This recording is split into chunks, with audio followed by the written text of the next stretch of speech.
Hello, good morning, good morning. Puntahan natin yung dates. Tingnan natin kung nilagyan na ng cover. Welcome to my vlog po sa umagang ito. Good morning po sa lahat. Tara, puntahan natin doon. Tingnan natin kung nilagyan na ng net. Ay, nilagyan na nga nila ng net. Ito, para po nilagyan na po nila ng net yung mga dates para po hindi siya pasukin ng mga ibon. Yan. Kasi po pag hindi po ito nilagyan ng net, papasungki po ng mga ibon niya.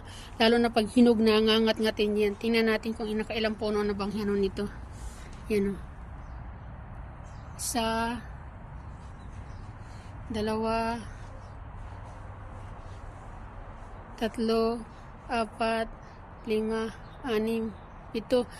Sa isang puno po, nakaka-apat po na ganito. Ay, pitong sanga pala na ganyan. Tingnan nyo naman, hitik na hitik sa bunga yan. Pag yan ay nahinog, ay nako, ang sarap na naman yan. Sana makapag-uwi tayo. Welcome po sa aking vlog for today ay ang mga dates na naman. O, diba? O, puntahan natin yung kabila. Doon tayo sa kabila. Puntahan natin. Ito po dito lang ito sa loob ng bakuran ng amo namin. Yan po. Pang araw-araw nilang kain lang po yan. Puntahan natin yung kabila. Yan yung kabila, o.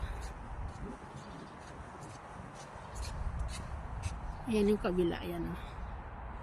Ilan yung doon? Dalawa, apat, lima. Limang mga punong-puno ng bunga. Tapos doon sa kabila mayroon pa rin o. Ang dami no? So ito po ang bunga niya ng 2024. Every year po ito ay namumunga. Every year.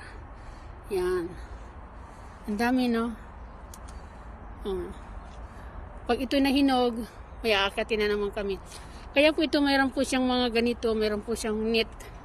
Nilagyan po ng pisnet para po hindi po siya dapuan ng mga langgam at saka po ng mga ibon kasi kinakain po ng mga ibon saka nalalaglag po dito sa baba.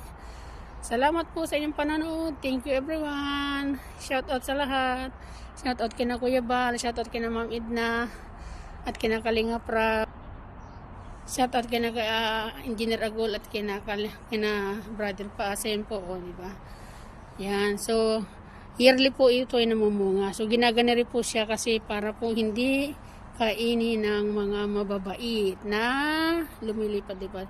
Bye bye, God bless everyone. Thank you for watching. Love lang, share the love. Ingat po tayo. Bye bye.